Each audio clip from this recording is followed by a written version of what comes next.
order, so the size that Milwaukee will. Clap once if you can hear me. Where's your gavel? Clap twice if you can hear me. Always right there. Thank you, everyone. Hello and good evening. I'm going to call our meeting to order.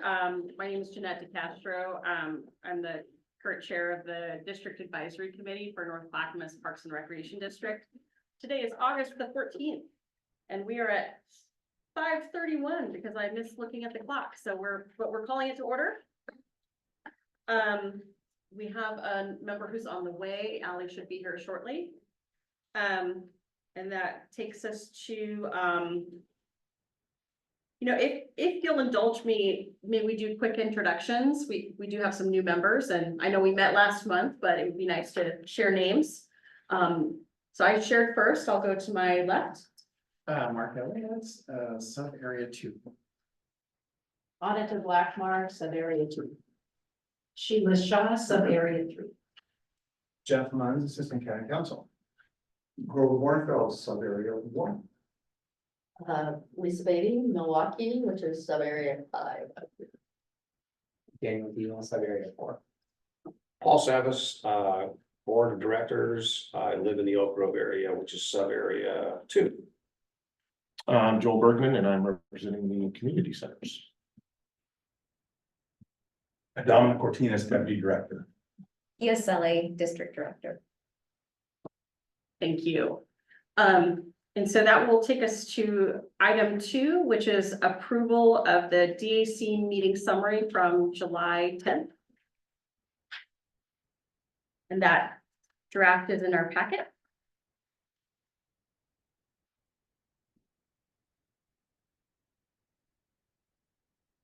I move to approve the meeting summary from July 10th. Second. Okay, it's been moved and seconded. Any opposition or corrections? I'll pause for a moment.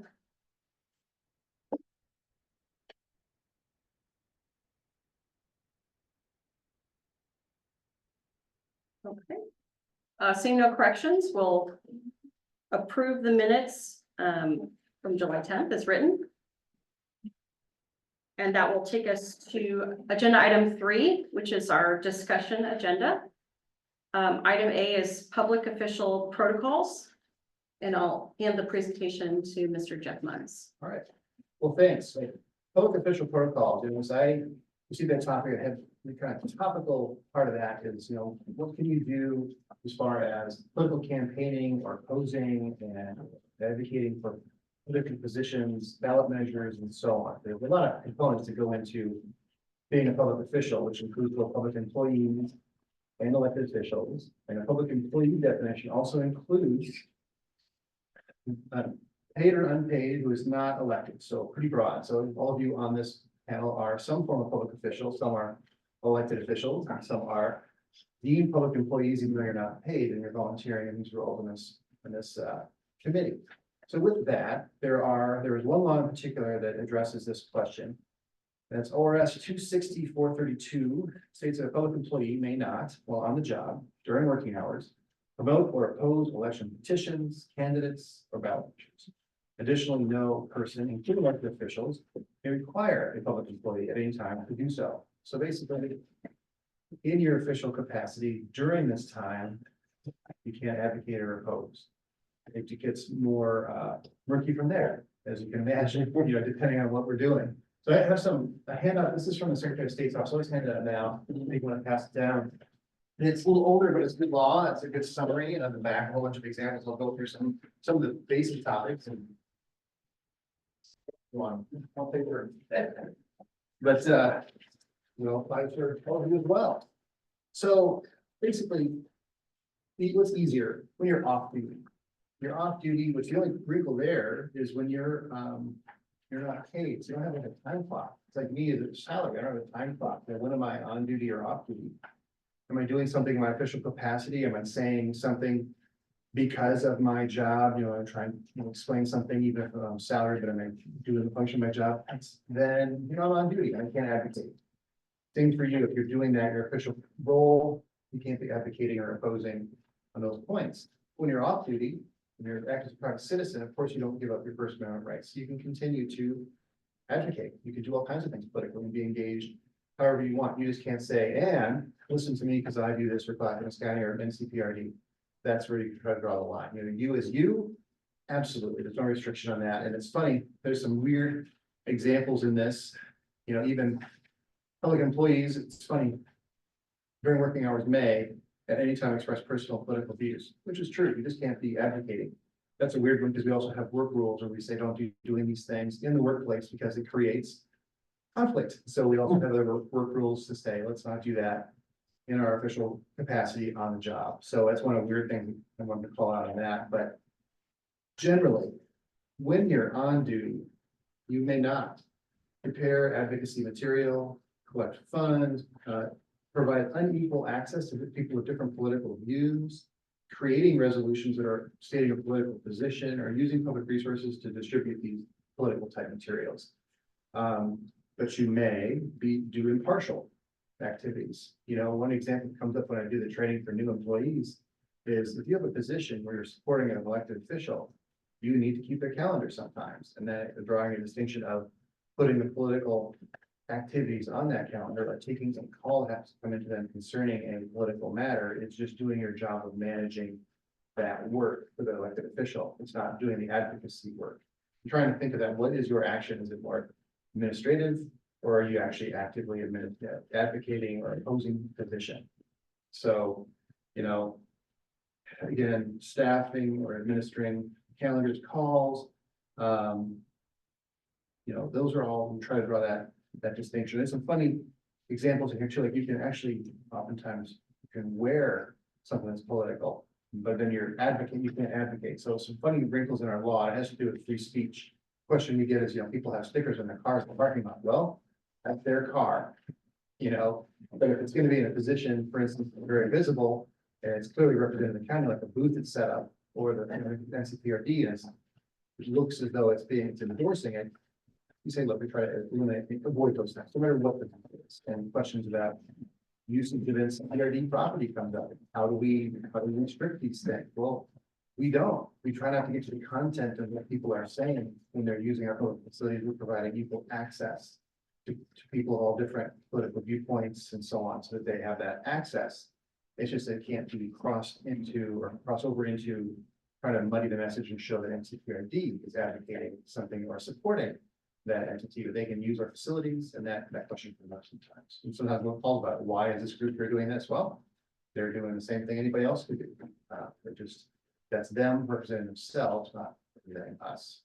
So try to be brief. Any questions? I know it usually raises some great ones from new employees when they're new to public service. I know a lot of you have had quite a bit of public service, so maybe not so many. Good. It's one of these murky things, and as we come into the political season, we get a lot of questions in our office about it as well. People like, can I do this? Like, on your own time? Absolutely. At work? Nope. Try to be clear about that. And it's hard sometimes when you're volunteering, or like me when it's the salary, to win that time in. Oh, thank you. So I certainly had the question because as we discuss tax rate, you know, sometimes when there's a proposal to increase a tax rate in a special district, that will go to a ballot measure. Am I correct that we can talk about the issues pretty factually, but we are not to advocate for one position or another once it goes to a ballot measure? Once it goes to a ballot measure, it changes. You know, then it's something that's on the ballot, and especially as a body or as an individual representing that body, you can't advocate for or against. You know, this is an advisory body to the board of directors to NCPRD.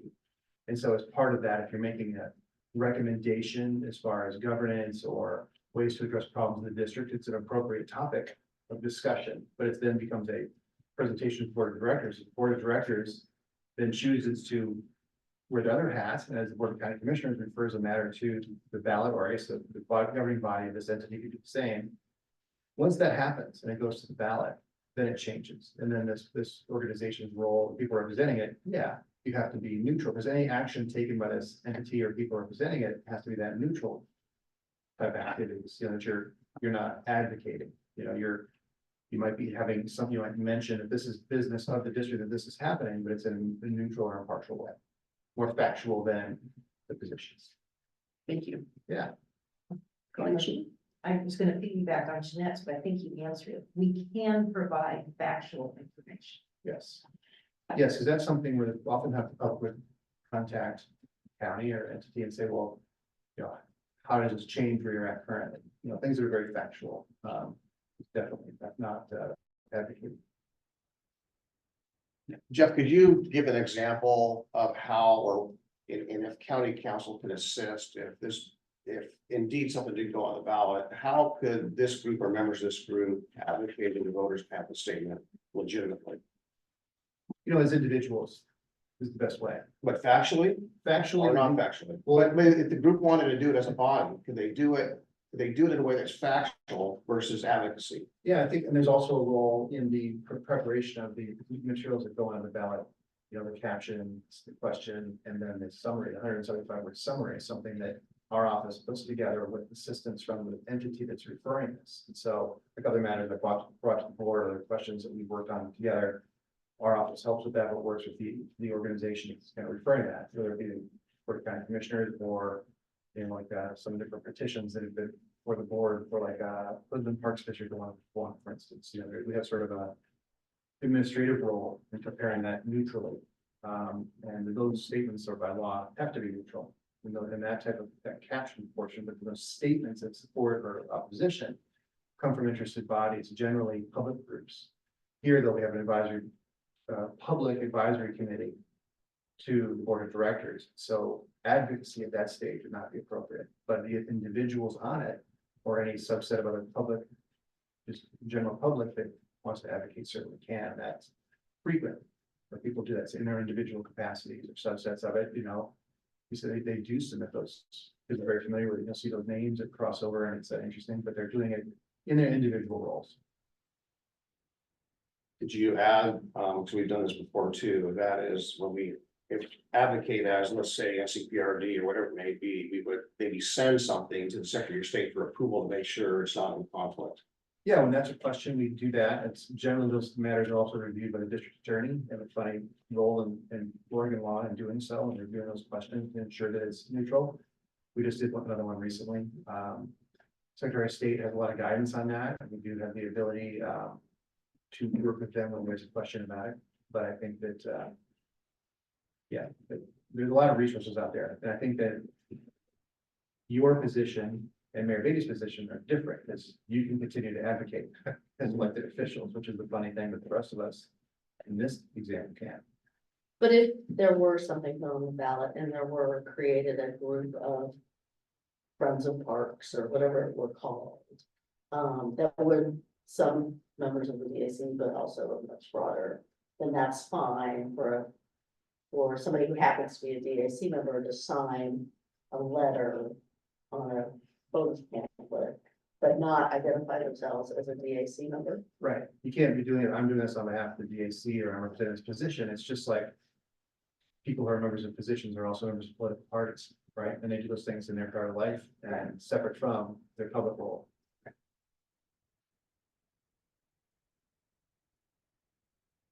So this is, sorry, probably going way too far, but thinking more generalized here. As a representative of, say, the DAC or an elected body, isn't there an implied advocacy if you're presenting factual information that only supports one side or the other, the pro or the con, correct? Is there a responsibility to provide both sides when you're presenting the case for anything, whether it's governance or, increasing the parking meter fees, whatever the case may be? Is there as a member of a governing body or a elected body, you know what I mean? I think I understand what you're saying, but we have to stick to the factual, impartial, and I think that obviously we all know some people disagree about facts. Sure. But if it's something that we can verify, these are factual, these are financial calculations, we represent them as just that. These are financial calculations, here they are.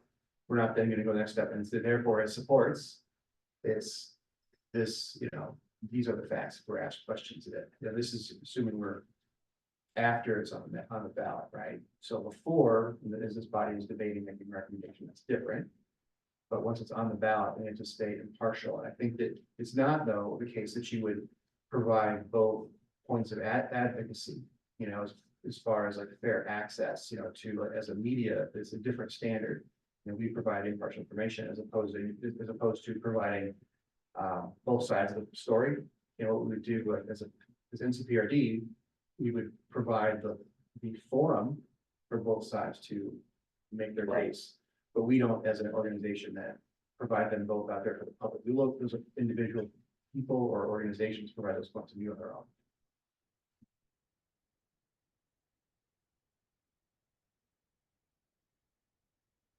This is probably further in the weeds, but in the case where there's a parks district or a special district and a foundation, could you talk a little bit about how wearing those two hats works? And does that intersect here at all, or is that a separate thing? It can, I think it can. It's a topical question. My wife's on a foundation for the community college and they have a bond measure out there. Yeah. So we debate this one at home sometimes. And what's the role? I think you have to look at what the foundation's formed for. Is it foundation that will support it, but is it officially, supported by or a component of the organization that has the ballot measure out there? And it's not always the case that they're the same. I think you have to look at some of those. Are the activities of the foundation really that impute also part of the organization as a whole, or is it a completely independent foundation that has a mission to support something? And there's both out there. I don't know what the story would be on a foundation for NCPRD and how that's related. If it's a completely private foundation that has the goal to do so, for instance, they would have a lot more flexibility, because none of those folks are public officials or people on that maybe also on this body would have that separation again, like being a friends of organization. Foundations are funny because they come in both flavors, so both types, obviously, so it changes that answer. So sorry for the lawyerly answer, but it depends.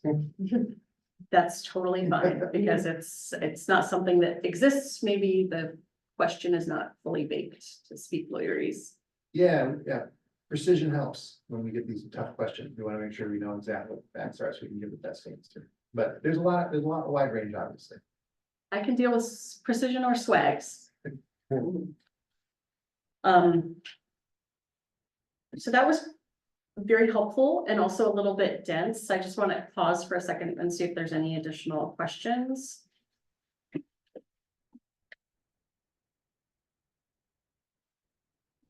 Mr. Is this, maybe we can't answer this question, is this to educate, or was there a violation that happened? Or is this to show that you can vocalize your opinions here, but if outside that you cannot append as a DAC representative? Thank you for the question. Yeah. I think I can help with that one, and then I'll hand it to Mr. Munns. Yes, I wanted to talk about this scenario specifically because in my day job, I work in the public sector and wanted to gain a better understanding as a advisory committee, how that role exactly looked with regard to both ballot measures and sort of electoral stuff as it comes up. I do think it is empowering for us to know that we can answer questions that, as long as we're not saying, vote one way or another, that we can present impartial information. And I do want that to be empowering. Would you like to add anything? I'm not sure the origin of a problem with what's came up. I know that what we try to do with all the different advisory boards and committees is to provide, our office has done it with a lot of them to, political campaigning, governmental ethics, public records and meetings law, all of that. I think it's just a component of what is helpful to have with kind of the overall governance education. And just to clarify, so for instance, say I'm in favor of a higher tax rate, that is fine to say openly in this forum, or must I now skirt the line of saying, give the pros and the cons of that and not straight out and say that I think we should increase the tax rate? But we don't have anything on the ballot. And Okay, if you're having a conversation on that, it's your political views are always your own and able to be expressed, even, on the job as we are here. There's not something in front of the ballot or on the ballot and you're not advocating to the public as a whole, you're deliberating here, if that was a question. So yes, you're free to speak whatever your position is on something that's properly before this body. but if we did have a ballot measure, then now the line must be written along, or, Well, then our actions of this organization, of people representing it, need to fall into that category of you're not advocating for or against it, right? And so, same with all of us working for NCPRD in the county, because of that role, other than elected officials. But, there's still ongoing debate here that properly concerns your advisory role in the board of directors that can concern that, and that's still, you're still able to express your political opinions, it's all kind of hypothetical right now without having perfect examples of what we're comparing. But, you don't ever lose your First Amendment right. We just can't do our political activities on behalf of the political organization, that you're a part of as a public official or public employee under that definition. okay, When there's something that. And I just wanted to say that the vote, because not everybody is, has probably been through this before, but the vote of the board to put something on the ballot typically happens about 3 months before the ballot is gonna be on. okay. So that's when you start having those restrictions, and up till that point, there's no restrictions. You can advocate for whatever position you want to advocate for. Absolutely, well said.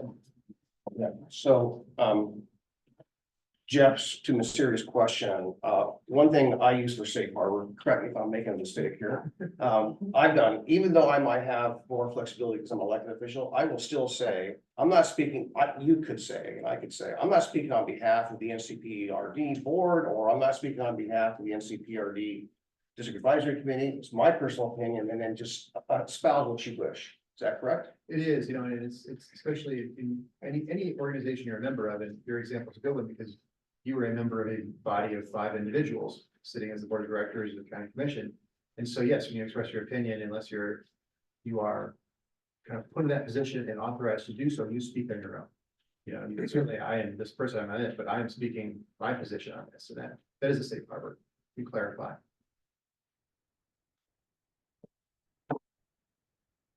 So I would like to do sort of a straw poll of our DAC members and ask, would it be helpful to have a presentation about public meeting rules, public records, and sort of who is the custody of these sorts of records? Is that something that folks feel comfortable with already, or would we like more information about that at a later presentation?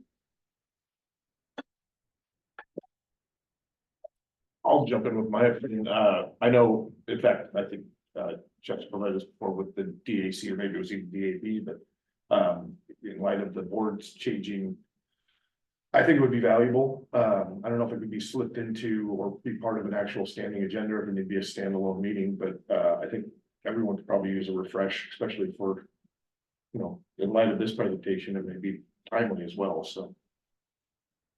I would be for it. Thank you. Any other comments, yay, nay? I honestly don't know what I'm doing, and I'm a private sector employee, so for me, fantastic, more than what. Direct response, you do know what you're doing, and we can always get better.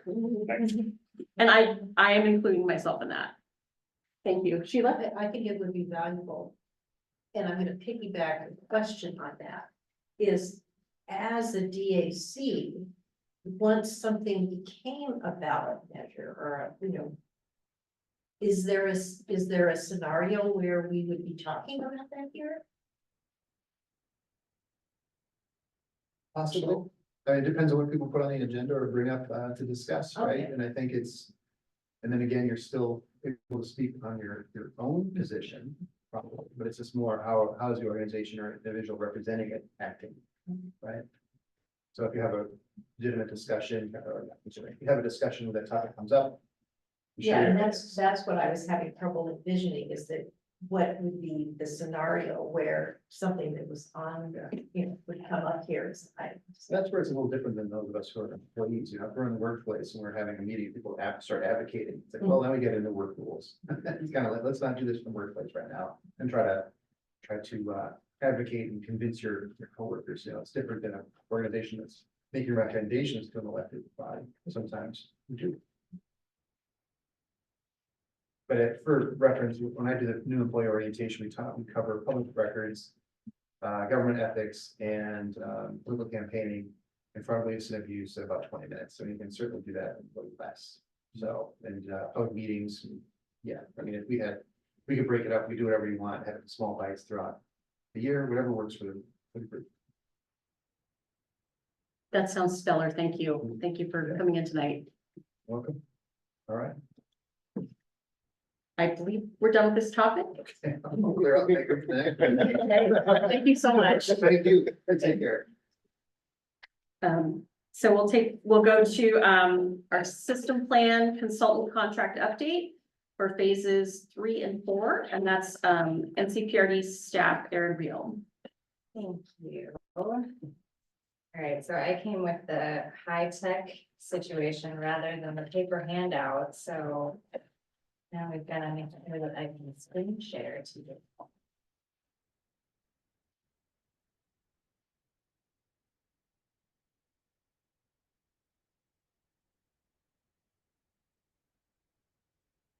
There we go. All right. So thank you all. Again, I'm Erin Real, Long Range Principal Planner with the Clackamas Parks and Recreation District. And I was invited here this evening by the DAC to talk about where we are in the system plan project and in our schedule. And this is a really timely moment to be having this conversation because we're approaching a big milestone in the project. So just as a quick reminder, the system plan is broken into 4 phases. Our first phase is assessing current conditions. Our second phase is establishing community priorities. Our third phase is developing our plan. And our fourth phase is strategizing on implementation and doing some documentation work. And I think you all are aware, but just as a reminder, our contract for our consultant team, design workshop that's doing this work, is approved for phases 1 through 2. But not currently approved for phases 3 through 4. So we're going to be going to the board for that approval soon. So as just a quick snapshot of the work that's been completed to date, because it's been quite a bit, in phase 1, we've done a lot already. So our consultant team has gone through and done plan and policy review, provided us with information about recreation trends. We went out and did a detailed site inventory of every single park and facility in the district, counted all the garbage cans, all the dog waste receptacles, all the swing sets, everything. We've got it all in a lovely spreadsheet. Our consultant team also provided some community profile and community needs mapping through demographic data. They performed a level of service analysis to take a look at how we're performing and then compared that against some benchmark communities. That's a lot of the work that they reviewed with you all last month at the DAC meeting. They're just putting the finishing touches on their recreation program analysis and the management and operation assessment. And that's going to be part of the content that they're going to be here in person to present to you all in September. So a lot has happened as part of our phase 1 work, and it's pretty much all complete at this point. Also, phase 2, this was establishing community priorities. Our consultant team crafted our community engagement plan. We held our 8 focus groups back in April. Our online survey, both the random sample survey and the open survey, those just wrapped up at the end of July. We'll hear more about that later tonight. We did a lot of presentations to community organizations and tabling at different events around the community as well. And I don't think that these 5 bullet points quite sum up all of the work that went into making that happen. So here's a little bit more went into that community engagement plan. So more specifically, we gave 22 presentations to different community organizations. We tabled at 20 different community events and festivals over the last few months, in addition to those 8 focus groups that I mentioned.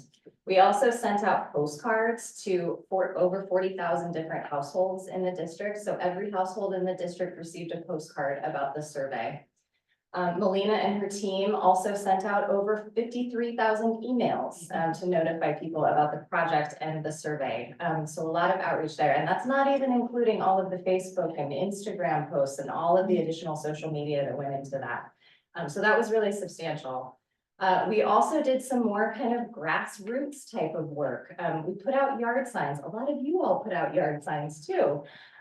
Also Summer Cook, our community engagement intern, spent a day going out and placing door hangers on doors and mobile home parks in the district to just increase awareness and try to broaden our outreach. So a lot went into making this happen, but perhaps one of the things that I am most excited about and most proud of from this process is the fact that we didn't do it alone.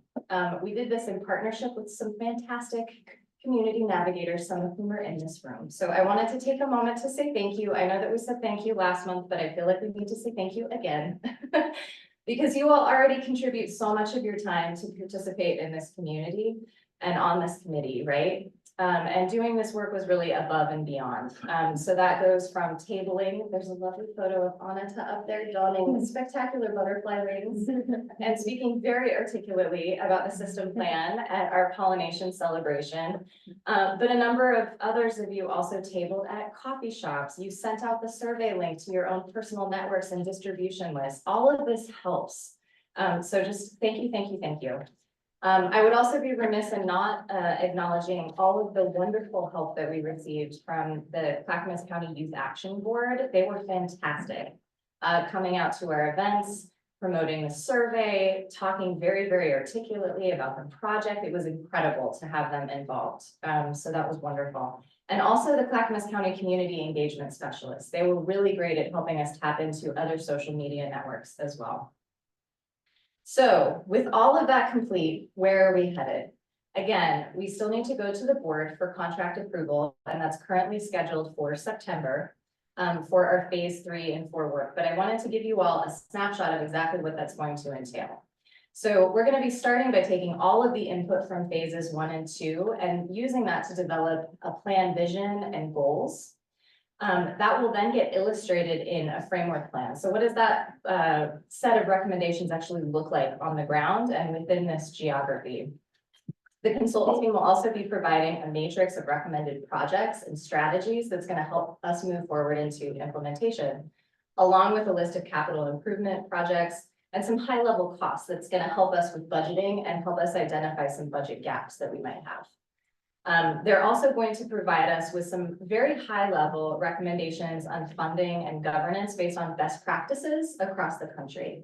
So that'll be very useful as well. And then they will synthesize all of that into a draft plan document that will go out for public comment and then get finalized into a final plan document that will go through the review and adoption process.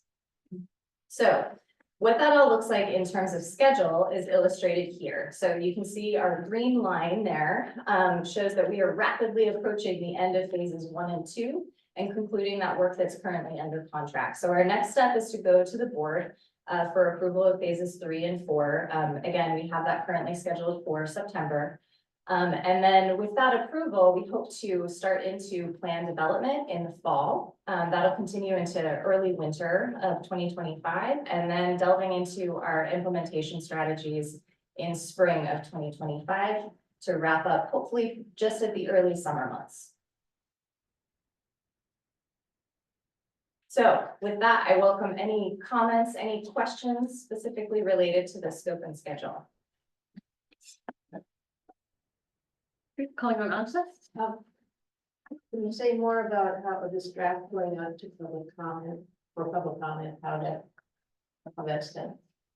Yeah, What that so entails? yeah, oftentimes that'll get posted to our website. We'll look at some type of a rollout too. We may send out email to our distribution list once again to let people know. We would certainly be presenting that here as well. So we're still working to define some of the specifics of exactly what that community engagement strategy is going to look like for these phase 3 and 4 efforts, because that community engagement doesn't stop based on the work that we've done today, right? We're going to want community input as we work through plan development, and then certainly as we have our draft plan that's available for thorough review.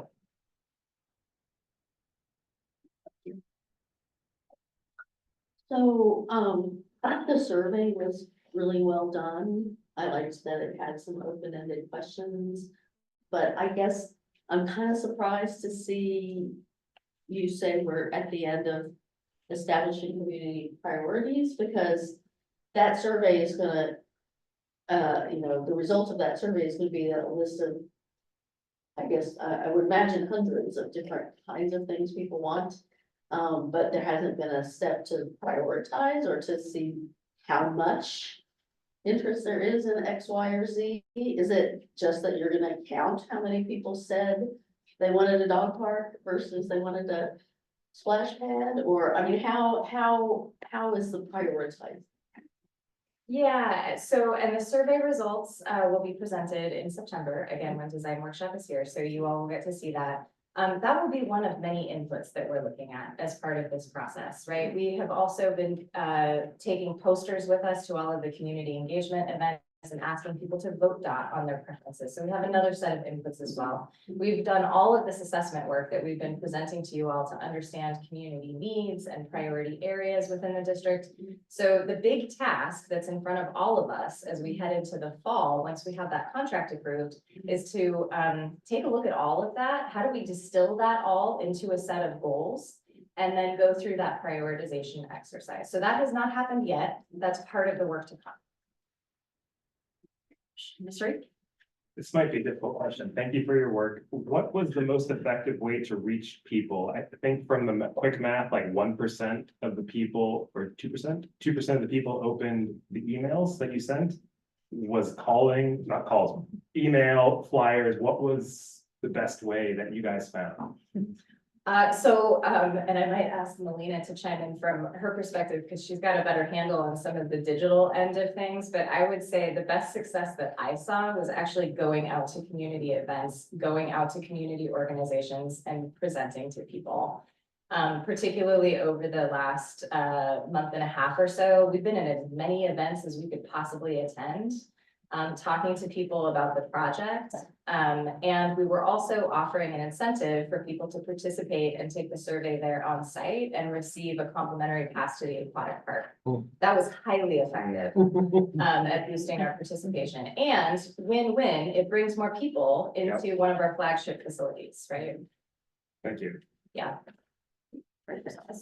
Question, those 53,000 emails, were those unique email addresses or just a total of 53,000 emails? I believe that that was a total of multiple blasts. Is that correct, Melina? Yeah, that is the number of emails that actually went out on across several different lists. So one of the lists was NCPRD's main list, which is about 10,000 that goes out. And then we also sent to our program participants as well. So there could potentially be some overlap, but yeah, so it was 53,000 emails that actually went out. And same goes for the response side. Were those unique responses or individuals, or were those total responses? That is total clicks through to the survey. Yeah. All right, thank you. Ellen? Yeah, I know that when we started to discuss, the community priorities and engagement, we discussed a lot of ways to meet our residents where they are, including offering different languages. I just want to confirm that that's still the plan for phase 3 and phase 4, that we would offer information in multiple languages, interpreters would be available. Correct. Okay. Yes. Yes, we have been offering all of the materials, our system plan website, the survey. We had interpreters on site where that was appropriate depending on the event that we were attending, and all of that's been happening in 6 different languages. So in addition to English, also Russian, Ukrainian, Vietnamese, Chinese, and Spanish. Great. Yeah. Yep. Thank you. Joel? I just, kind of a quick question, and maybe it's just a hack of it, I'm gonna blow up my phone. There was 282 random survey responses, correct? Oh, you're trying to get into the. Well, no, I numbers. saw, you had it, I thought you had it up there, I mean, I'm not pulling this up. But then, but I didn't get a chance to write down, how many actual survey responses. We're gonna get to that. Oh, sorry, I don't wanna, Yeah, so okay, pardon Shannon's me. gonna cover that in her Okay. director's notes, and I don't. want to- Sorry, yeah, I wasn't trying to pull the rug.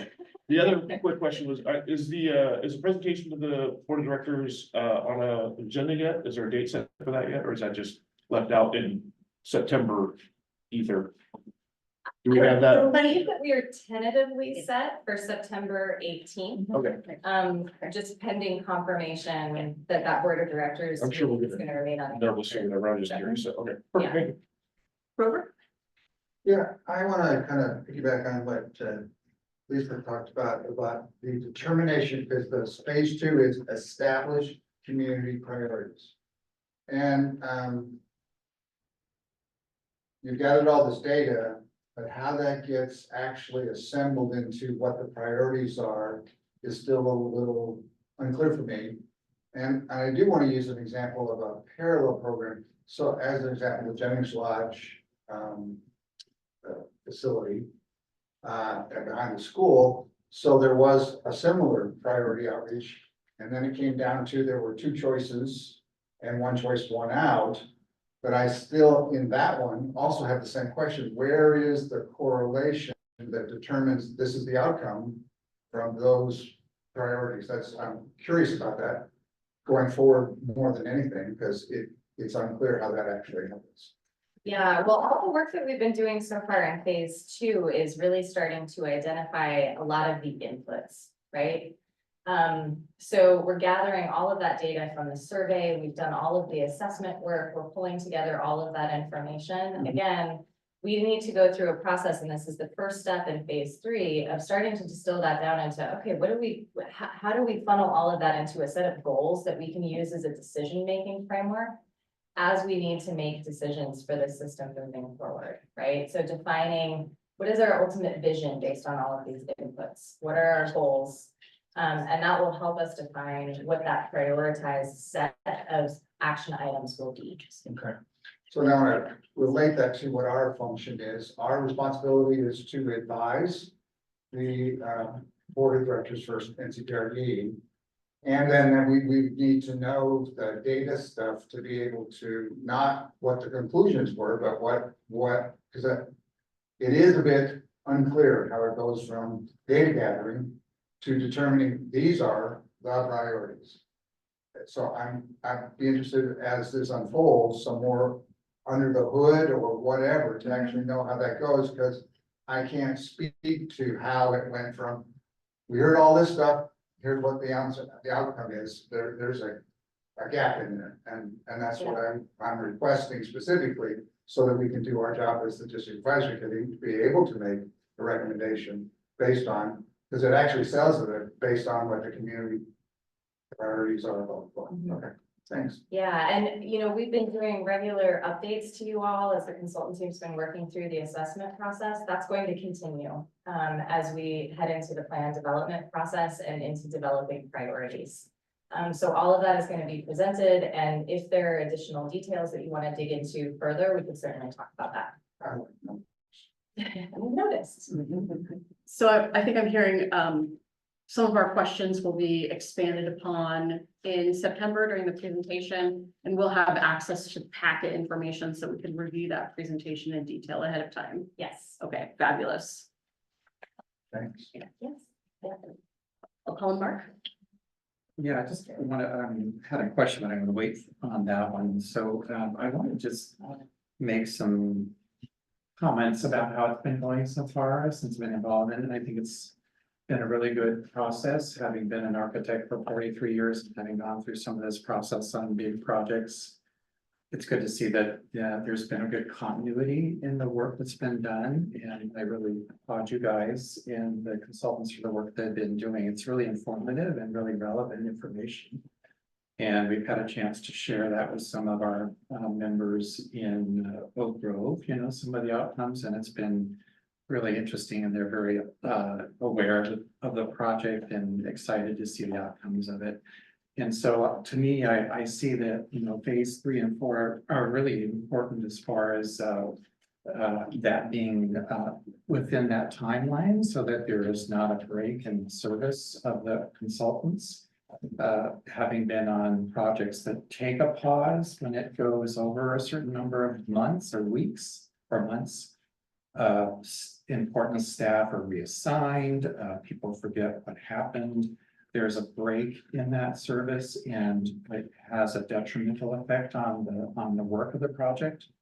And oftentimes costs more because there is a startup fee to stop the flow of work. And so I really advocate that we do not have a break in the continuity of the work of the consultant. I think it's also important to complete the total scope of work for all phases 3 and 4, and including information that includes work specific to the city of Milwaukee. You know, as far as the division of say projects and priorities that affect just the city of Milwaukee, but don't affect it. And the reason for that is I think that if there is an understanding of a separation between Milwaukee and the district, I would like to know what that means. And I think that the study would help us understand what that means in or out. And so I kind of want to really advocate for a total scope of work to be completed. It includes both the city of Milwaukee and the rest of the district.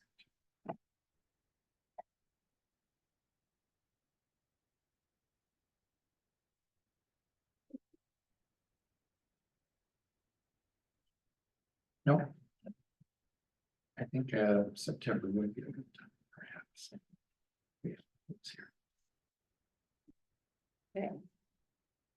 Thank you for the presentation. I think we're done with questions.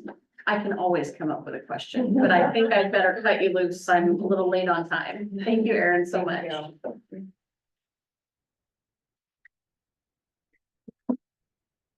So that will take us into our next agenda item, which is 4 subcommittee reports. The first 2 items, A and B, I'll make a report on briefly. The first is the DAC public planning list and parking lot. This has been mea culpa. It's been kicking around for a while. We sort of had an older document, and we don't want to lose any of that information, but some of it is stale. What I want to report on is that I have some great input on things that are completed on that list. I also have the next step to cross-reference with the staff report so that our parking lot as a DAC is not redundant with the staff report information in those tables. And that I'd be able to bring back something more up to date. And I have offers from Anita to help with that at a later meeting. So that is with the goal of giving us a usable, a very usable reference of things topics we want to hold on to. The other report is about the bylaws. The bylaws subcommittee met. We have some great substantive feedback, substantive, words are hard, and great input. So right now, we're working through that feedback, and we don't have draft language to bring to the DAC for review. But for context, we're reviewing our bylaws to make some potential changes with the agreement that we would bring all of those changes at once wholesale so that they can be reviewed by county council and then either approved or declined, but hopefully approved by our board of directors. So that will allow me to hand it off to our other subcommittee, which is governance, and I'll ask Allie to present. Yeah, so this is gonna be a short one, just because Grover and I talked earlier, and we're kind of in the same position. We're really just waiting for more information from the systems plan. Specifically, one thing that we are looking forward to finding more out, or at least we're hoping, is exactly how much of our general maintenance fund is going to Milwaukee and how much of it is going to unincorporated, just so we have a fuller picture of exactly what our finances are looking like. I think that has been a really big part of conversation in terms of the relationship between Milwaukee and the rest of the unincorporated districts. So that is something that we're looking forward to looking at, so we can make further recommendations or further updates. But overall, we're just kind of waiting for the next report, and then we'll kind of pick up again. Grover, did I miss anything? No, but I want to go on from there, but no. Don't get it all.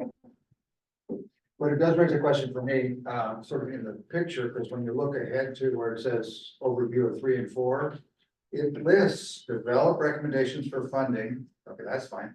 And governance approach, so is that gonna come out of, is there gonna be recommendations that come to us from the system plan about governance approach? That I couldn't quite understand how it said this, and maybe I should ask you, but, because it ties together with governance, so what is meant by governance approach here? Yeah, so what the consultant team is gonna be providing as part of that work is really taking a look, probably starting with those benchmark communities that we've been looking at repeatedly through this process. And providing us with some information about best practices nationally relative to our district. It's not gonna get into specific recommendations for NCPRD. I think in order to do that, that would be a big, more detailed study, and that's a separate project effort. Thank you for time, so it's against national and other best practice, I think. That'll be really interesting information for Yes, us. we can take it into our subject. Yeah. Thank you so much for the report back. That takes us to DAC member reports, which is item 5.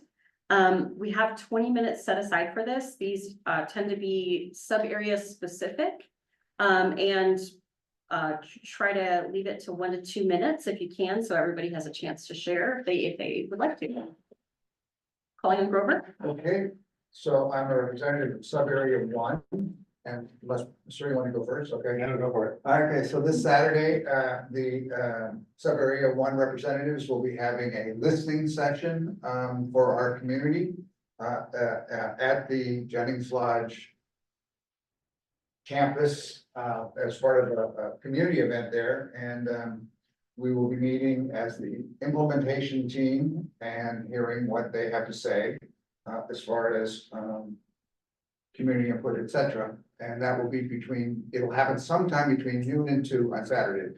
And it's a bit of a fluid schedule, but there'll be an announcement there that those who are interested can go over here and look for that. So that's piece 1.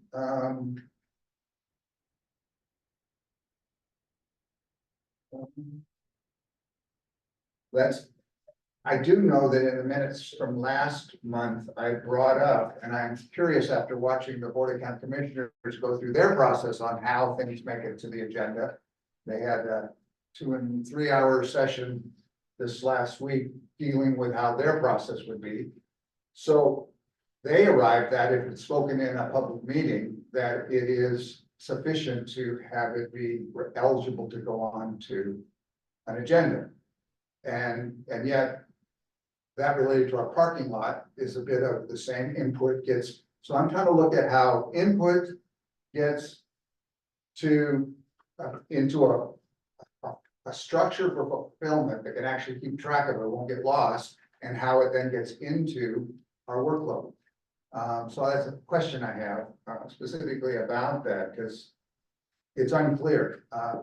We talked about, as an example, there were people in our community that are concerned about the budget committee being separate from the district advisory committee, and that there are other examples that have been thought to be good examples of how a similar district, similar advisory body could actually take part in that. And one of my concerns from the day I hit the ground here and also in library is that we get such late information about budget building. So we're looking as it's unfolding, and I'm not expecting miracles, but I'd like to have some more sense of, because I see that the audit's gonna come down, and that's gonna cause, nothing happens until the audit's over, because all the finance people are backed up with that. But when after that, is it appropriate for us, or us as a subcommittee, as a budget committee, of the DAC to get involved in helping to make recommendations, as opposed to waiting to a finished published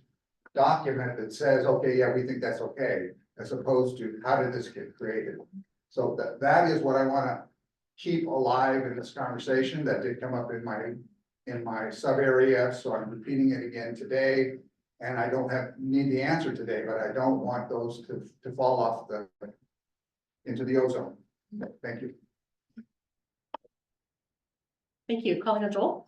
Just want to bring up 2 events. They are covered in the division report, but to piggyback on those, the the Fall House Housing and Senior Services Fair happening at the Milwaukee Community Center is on September 12th. It's free, but there's also an opportunity for vendors. So if anyone in your sub area is interested in becoming a vendor, please contact the Milwaukee Community Center. And then Fiesta Latino, which I know is not happening at the Milwaukee Community Center, but at North Clackamas Park, is happening on September 14th. And volunteers are needed, and volunteers are being coordinated through Tina, I believe. If they reach out to the Milwaukee Community Center, there's a lot of volunteer opportunities there. Please reach out to your areas. This is a terrific event and it's a great opportunity to get involved in volunteers. So contact the Milwaukee Community Center if you're interested in volunteering for that. That is all I have. Thank you, Joel. And just for the wayfinding, North Clackamas Park is adjacent to the community Yes. center, right? Correct. They share, I think, a parking lot. Yes. Beautiful. Okay, great. Thank you. Yeah, couple things. Milwaukee's building 3 parks. We were hoping to have a dedication of them in October. 2 of them are gonna be finished and open by the end of October, but one of them, Falco Park, is encountering some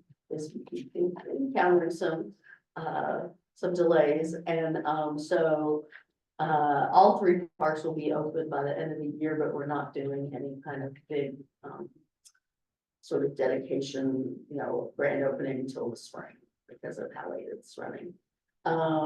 This month, concerts in the park tonight and next Wednesday, Ball Michelle Park, which is off of King Road on Stanley.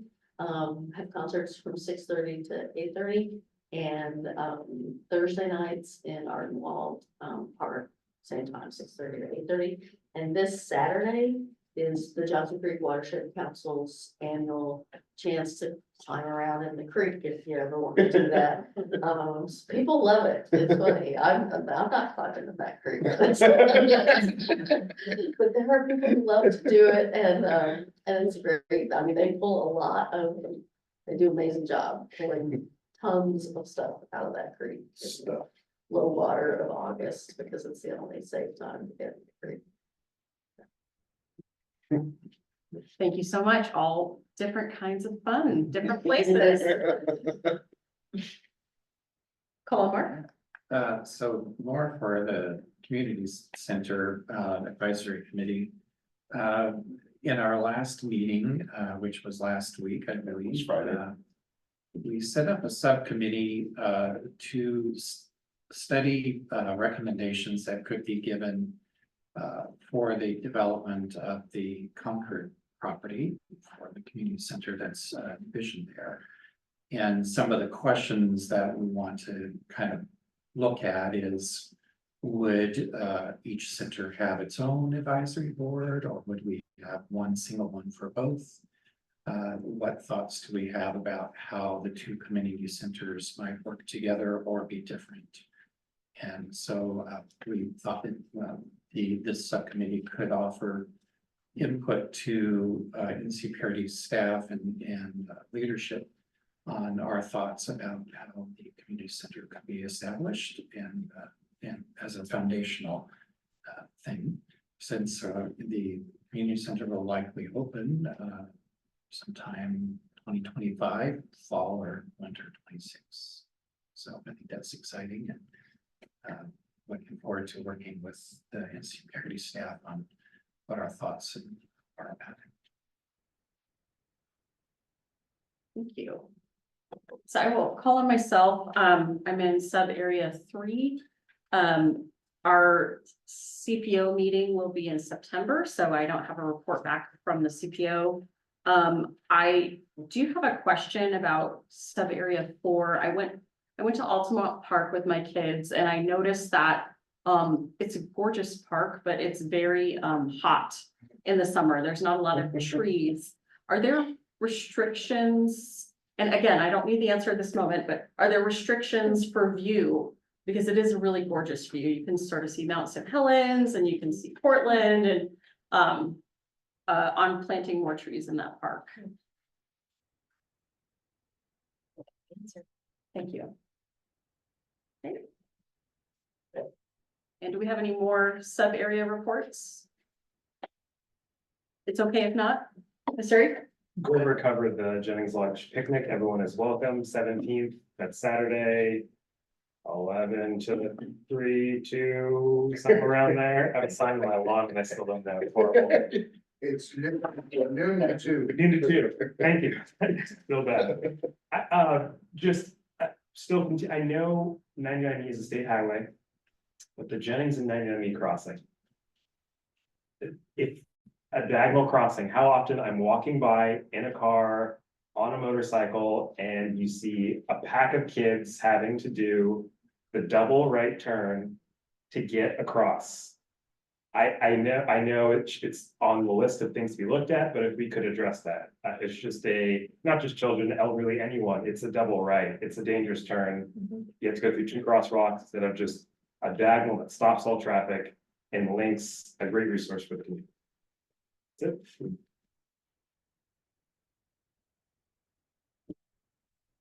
May I ask a direct question? Yeah. Is there an opportunity to have an on-site meeting with folks from ODOT? I mean, I'm open, but again, I don't really know what I'm doing nor what the procedures are. Nate. I just might mention that the Oak Grove Community Council has been working with a group called Safe Routes to Schools. And there will be a presentation, I think, in September about that, about the work that they're doing and specific projects they're looking at that would try to address some of these issues and how they could be resolved through, work from the ODOT or county or local. So that is one option that I think where that could be brought up, to be included in perhaps in some of their work. Yeah, I think this came up a while back, and I know that I offered to assist in making that connection, but I think we first, it's probably advisable that NCPRD staff work with county transportation, because they're in charge of the bike ped transportation network, which includes trails. And that'd be the first place to start, and then we can take it to ODOT if there's a plan or something that goes. So has there been any activity in that regard? So, great point, Director Savas. If I may put Aaron Riom, in the hot seat for just a moment. This did come up a few months ago, and Aaron actually did some checking with county staff. Yeah, so this specific issue has been documented in a couple of different plan efforts by both ODOT and by County Department of Transportation and Development staff. And actually, DTD, Department of Transportation and Development, is currently updating their walk bike flatness plan. There's an open survey, and I believe it closes tomorrow.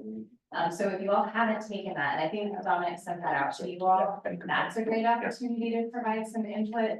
But that plan, once again, is gonna identify that intersection as a problem intersection that requires some sort of intervention. The question then becomes funding.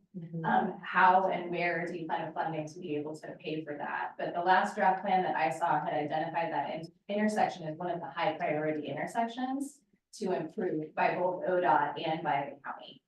It does fall well outside of NCPRD's jurisdiction. We really just manage the trolley trail on either side of it. So it really does need to be a county and ODOT driven effort. Thank you. So I just might add that, if, for those of you who don't understand what the plans are for the south side, south of Jennings, is that part of the long-term plan dating back, I don't know how many years, was the bridge going over the Clackamas from Gladstone, from Portland Avenue over to Oregon City into that trail. So I just want to let you know, there's an opportunity to advocate for that as well. Do hit the survey if there's any open opportunities for you to just chime in on what, but there's some energy around that. I just wanted to say that Gladstone is, I've talked to both mayors, Oregon City mayor and the Gladstone mayor, about a lot of opportunities. So including this in the fold would be a good idea, because the city line for Gladstone is very close by. And I think that the markings of the trolley trail through Gladstone could be improved significantly. Sometimes you don't know that's the trolley trail. So there might be a partnership there. I think that would just add to the experience of traveling down the trolley trail. I'm gonna call on myself and ask for an assist from Jessica, who's our amazing secretary. Could you please resend the bike walk survey to the DAC, include the new members? I don't remember if that started, if that was sent before or after they joined up. Yes, I will resend that. Thank you, amazing. And thank you for bringing us up to speed. Okay, so it's outside but adjacent to, and we have opportunities to give feedback via that survey, is what I'm hearing. Is that correct? Okay, great. So I think we're concluded with the DAC member reports, and that means I will hand it off to Director Selly with a district monthly report. Great, thank you, Chair. So, thank you, Joel, for queuing this up, this moment. So to begin my updates this evening, I really want to celebrate a major accomplishment of the system plan.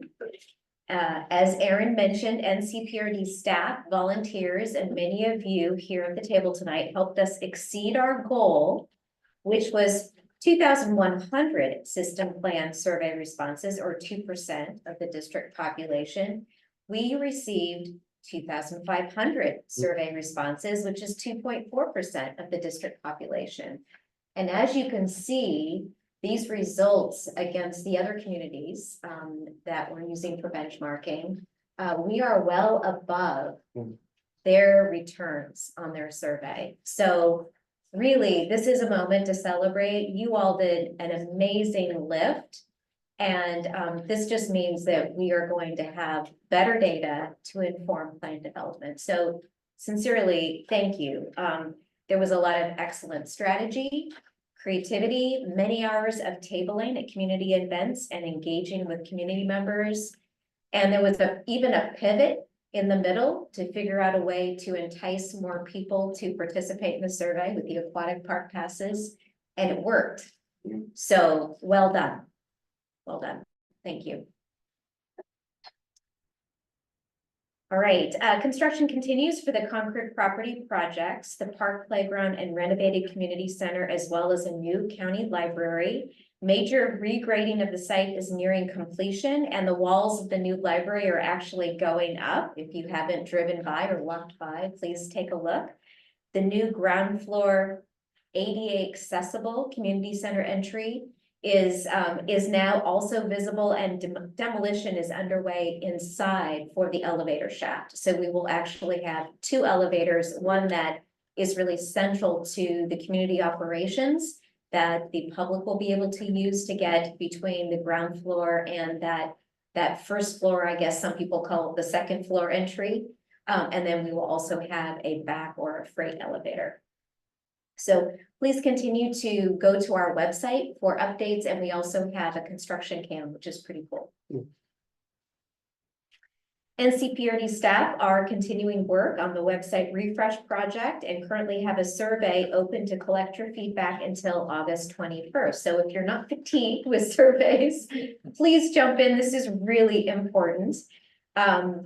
And rest assured that if you aren't able to participate, staff and the consultant team have really undertaken some thorough research to deliver a user-friendly website that will be a more comprehensive resource as well as easier to navigate. And project completion, as I mentioned last month, is still slated for the end of this year.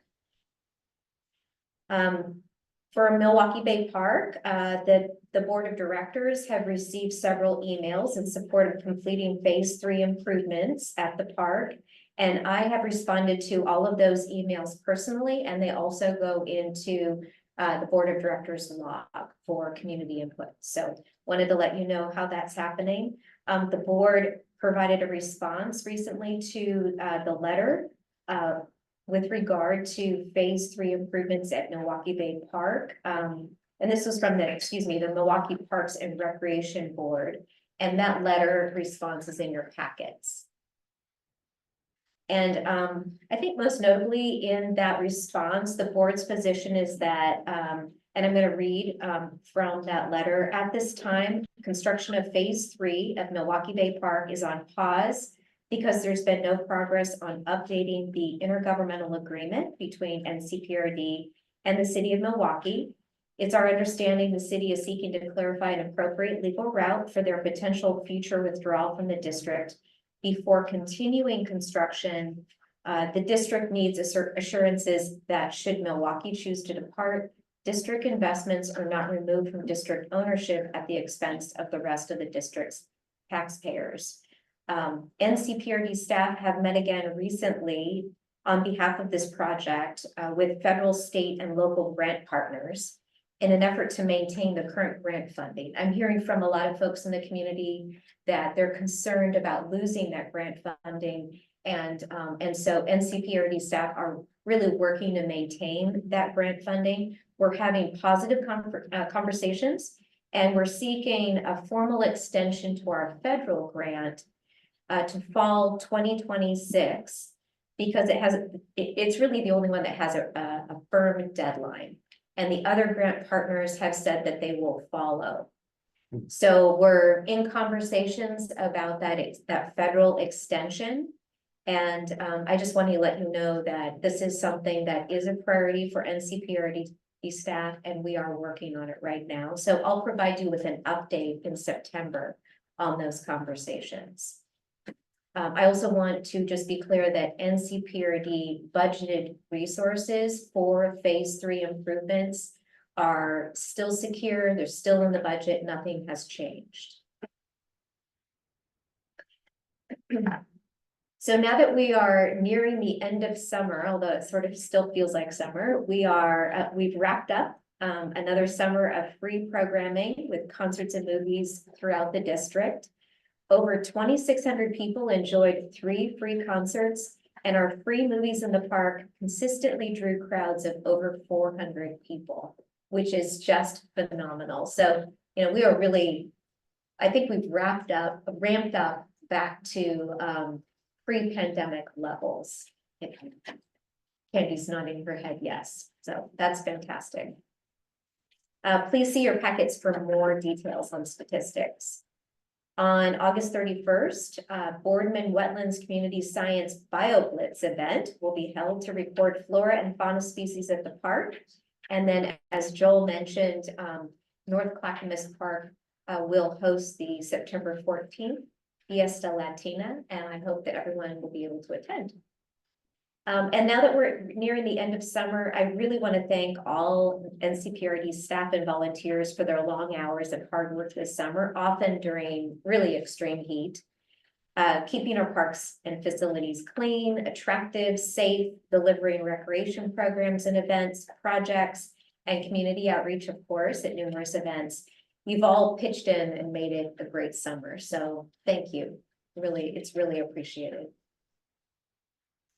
Please be sure to visit the Aquatic Park 30th Anniversary Memory Board in the lobby and share your memory with the NCPRD community. So if you haven't already done so, please visit that this evening and record your memory. I also want to note that many of you attended the Board of County Commissioners public meeting on the proposed recovery center at the NCPRD-owned former Clackamas Elementary School site in July to receive feedback from neighbors and area business owners. And then, of course, many of you attended the special DAC meeting on that topic. So thank you for attending. Public testimony was also provided. I want to note that the board has made the decision to temporarily postpone the recovery center property purchase.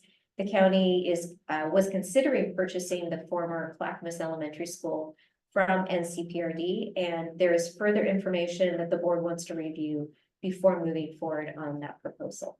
So stay tuned for more information. Lastly, the last bit of DAC onboarding is happening on August 20th.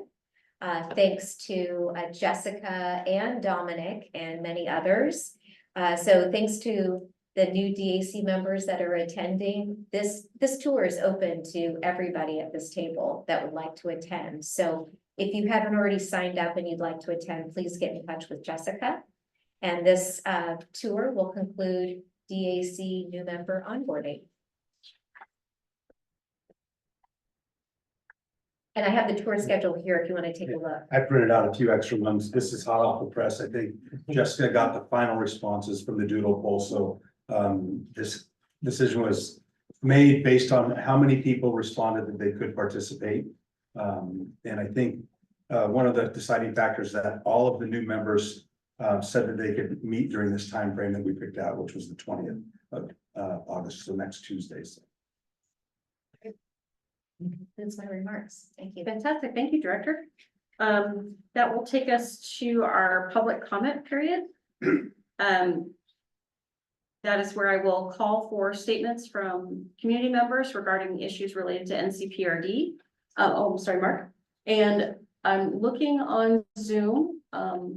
At this point, I don't see any folks attending online. Do we have any blue cards or folks in the audience who are here to give public comment?